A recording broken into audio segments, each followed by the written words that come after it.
Hello, heroes and villains. Welcome to AArdvark Poker. We all like a good bluff, get our opponent to fold the best hand and take down the pot. You probably heard the phrase that if your bluffs don't get called, you don't bluff enough. But sometimes we bluff at the wrong moments.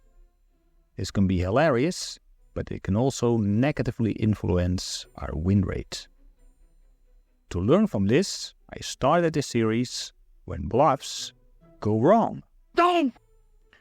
So in this episode, we're going to take a look at a hand that I played at PokerStars NL10, a full ring table, 112 big blinds effective, and our villain was kind of a whale with a 81% VPIP, a 27% pre-flop raise, but only a 6% 3-bet.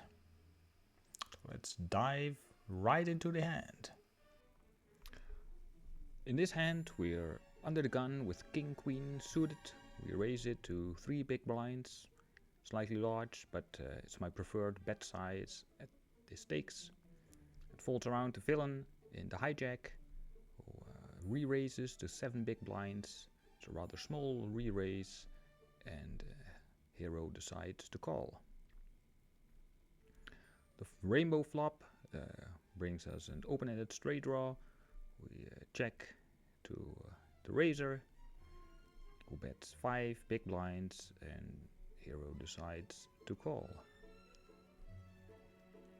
The turn is the 8 of diamonds. Check again. Villain bets about 40% pot, 10 big blinds. Now we decide to check raise to 30 big blinds, and villain calls. The river brings the 8 of spades. We decide to continue our bluff, bet 44 big blinds, and unfortunately villain decides to call. Okay, so let's analyze this hand. Pre-flop we have King Queen suited. We get 3-bet by the hijack, and according to GTO this is mostly a fold. Our villain is kind of a whale, although he doesn't 3-bet very excessively. He also doesn't c-bet very excessively. So we need to decide what to do. Do we fold or do we call here? Let's take a look at both actions.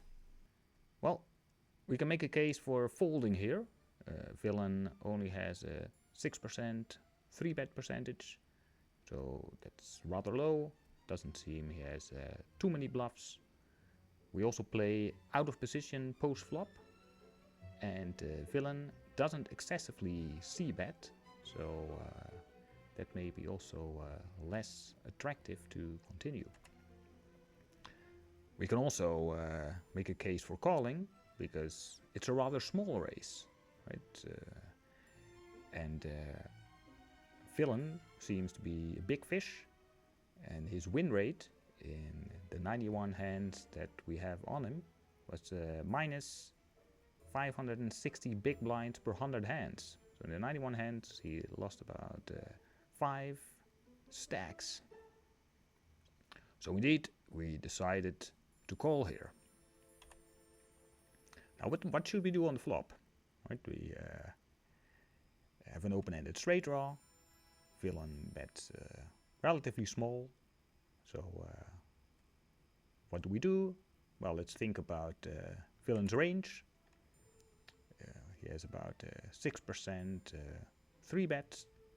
So 6% corresponds approximately to this range. Right, we see lots of high pocket pairs, suited Broadway cards, some non-suited Broadway cards. And how is our equity against this range? Well, if we do equity analysis with Equilab, we can see we only have 32% equity against villain's range. And what type of hands does villain have? on this flop. If we analyze this, what are we up against? Well, we're up against some sets, overpairs, top pair, very few middle pairs, and as draws they're mainly gutshot draws, but gutshot draws with overcards. So it may be very hard to get folds. So the flop action, where villain bets 5 into 15.5, we only need about 20% equity. Now we do have 32% equity, of course, out of position. We don't realize our equity, but I still think we can call. Now, later in the hand, we decide to bluff. So if we decide to raise, I think we should do it now, because it's cheaper than on the turn. And we should also realize that on this board, where villain connects very well, we have little fold equity. So I think calling is the better line here. The turn action, villain bets 10 into 25, so we need about 22% equity. I think here that we should fold.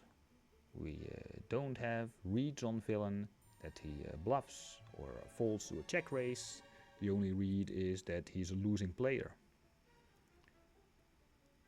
Instead, I decided to check raise, and I check raised rather small. He was getting 3.3 to 1 odds to call. So I think if we bluff, we should go all in. The problem here is, of course, that if we go all in and want to represent the straight, we don't have many straights here, right? Maybe not at all. 7-9 suited, Queen 9 suited are not under the gun raises. So in principle, we just have sets. Maybe sets of jacks, sets of 10s, sets of 6s, maybe a set of 8s. But the sets we probably would have raised on the flop. Here we can see we have about 19, almost 20% equity, but we do need 22% equity to continue. So I think in this case we should have folded. Instead we have decided to check raise to 30. Now the river pairs the board. Hero bets slightly over half pot, and of course this bet sizing doesn't make sense at all. Villain only has 70 big blinds behind, so any full house or straight would have put villain all in. We should have shoved here in order to get villain to fold some of his holdings, perhaps middle pair. Maybe even, I don't think he would fold top pair, but maybe there are some hands that would have folded. Now the moment you may have been waiting for, the actual hand result. Villain called with a pair of 9s. As you can see, he had an open-ended straight draw on the turn, and of course on the river he also blocks the straight because he has a pair of 9s. And of course he's a fish, and it's very hard to bluff a fish out of a hand. So I think we completely screw up this hand. We should have just called the flop, fold the turn, and move on. Now, if you think you would have played this hand differently, please let me know in the comments.